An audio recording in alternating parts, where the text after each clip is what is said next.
Imagine this.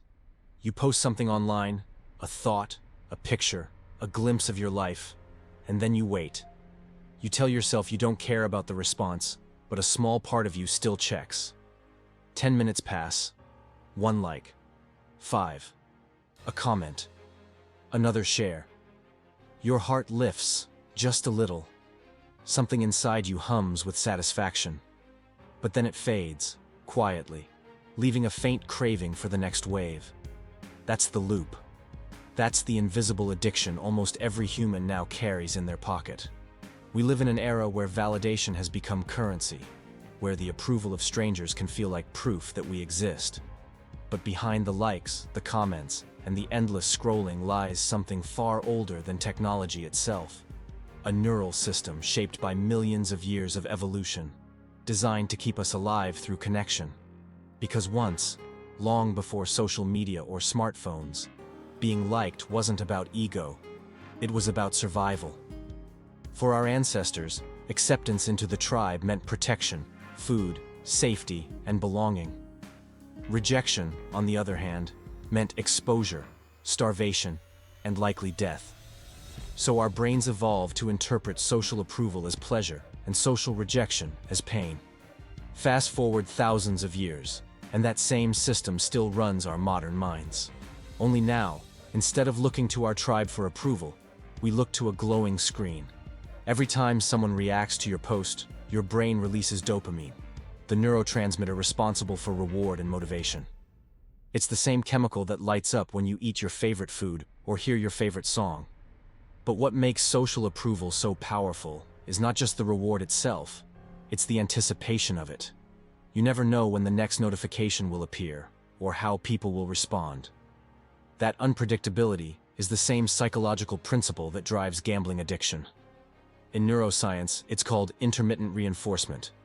Rewards that come at random intervals are far more addictive than those that come regularly. That's why you can't stop checking. You're not addicted to likes. You're addicted to maybe. Every notification is a whisper. Maybe this time I'll feel seen. And the brain learns quickly. It starts linking external validation with internal worth. Each like becomes a microdose of significance, a brief reminder that you exist, that you matter, that someone is watching. But over time, that connection rewires self-perception. You stop asking, "Am I proud of myself?" and start asking, "Do they approve of me?" The danger is subtle but devastating. Because the more we depend on others for validation, the less we trust our own voice. The more we crave approval, the more fragile our sense of identity becomes. Psychologists call this contingent self-esteem. It means your self-worth depends on external factors, what people think, say, or feel about you. It's a psychological house built on sand.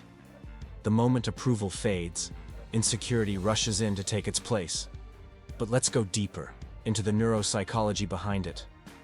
When we receive positive feedback, the ventral striatum in our brain lights up, a key part of the reward system. When that feedback disappears or turns negative, another region activates, the anterior cingulate cortex, the same area associated with physical pain. In other words, rejection doesn't just hurt metaphorically, it hurts neurologically. That's why a cruel comment online can sting longer than it should. Your brain literally treats it like an injury. And so we adapt. We curate ourselves, perform our personalities, smooth the edges of who we are to fit what we believe others will approve of. We turn life into performance art, and every post becomes a stage. But here's the paradox. The more we chase approval, the less authentic we become, and the less fulfilled we feel. Because dopamine is designed for short bursts, not sustained contentment. Once it spikes, it falls quickly, leaving us emptier than before. The craving begins again, and again. Soon, we're not living. We're performing existence. Even offline, the loop continues. We seek validation from partners, friends, colleagues. We overthink how we're perceived, replay conversations, or feel anxiety when someone doesn't respond. It's the same mechanism, just transferred from screens to real life. This is the modern epidemic. Not loneliness itself, but dependence on external affirmation to feel whole. Neuroscientists have found that the brain's default mode network, the part active when we reflect on ourselves, overlaps with the social cognition network, which processes how others see us. That means your sense of self is partially constructed from other people's perspectives. Your identity, in a very real neurological sense, is social. But that doesn't mean we're doomed to be puppets of approval. It means awareness can give us power. When you understand that validation hijacks an ancient survival system, you can step outside of it. You can start asking the deeper questions. Who am I when no one is watching? Would I still do this if no one approved? What do I actually think of myself? Those questions hurt at first, because they strip away illusion. But they also heal, because they bring you back to authenticity. Real fulfillment doesn't come from others noticing your worth. It comes from you noticing it first. Philosophers and psychologists have explored this truth for centuries. Stoics like Marcus Aurelius warned against living as a slave to opinion. He wrote, "It never ceases to amaze me. We all love ourselves more than other people, but care more about their opinion than our own." Modern psychology echoes that same wisdom. Carl Rogers, one of the founders of humanistic psychology, said that self-actualization begins when we stop living for approval and start aligning with our inner values. In other words, validation isn't evil, it's misplaced. We've given too much of it away. But the solution isn't to become indifferent to others. It's to build inner validation strong enough that external approval becomes a bonus, not a lifeline. That starts with awareness. When you post something, or say something, or achieve something, pause before you seek the response. Ask yourself, is this action true to me? If the answer is yes, then the validation already exists, internally. Psychologists call this self-concordant motivation, acting from inner goals that reflect your authentic values, not external pressure. These are the actions that create long-term fulfillment. Contrast that with extrinsic motivation, which is based on reward and approval. It gives quick bursts of dopamine, but rarely leads to peace. And this is where the neuropsychology of validation reveals something profound. The same brain structures that respond to external approval also respond to internal approval.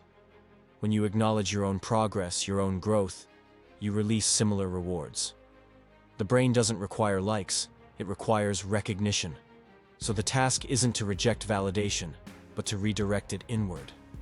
The next time you accomplish something meaningful, don't rush to share it. Sit with it.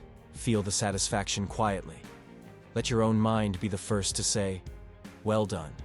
Because when you feed that loop, your brain learns that your opinion of yourself matters most. Now let's talk about something deeper, our collective addiction. Humanity has entered a feedback economy. Every platform is engineered around one principle: engagement. The longer you stay, the more data you give, and the more profitable you become. These systems exploit the brain's social circuitry, dopamine, cortisol, and oxytocin, to keep us trapped between reward and anxiety. Notifications act like breadcrumbs, pulling your attention just enough to crave the next one. Even the color red for notification bubbles wasn't accidental. It's biologically associated with urgency and reward. Every sound, every buzz, every icon is a carefully designed stimulus. And the more you respond, the stronger the neural loop becomes. But addiction is not just behavior, it's belief. The belief that without validation, you are invisible. That your worth must be mirrored by others. That's where the healing begins. Realizing that worth is not transactional. You existed before anyone saw you.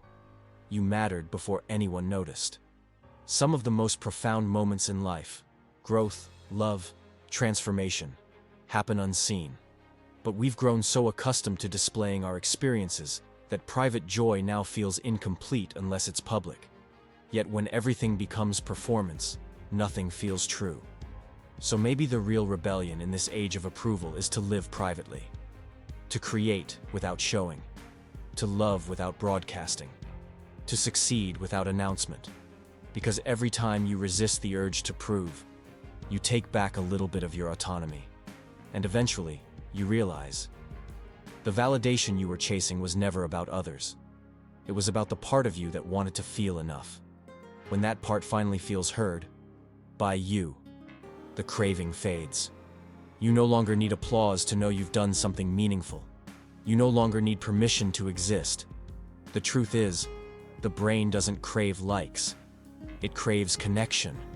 But connection begins with authenticity. When you live in alignment with your values, you naturally attract others who resonate with that frequency. That's not performance, that's resonance.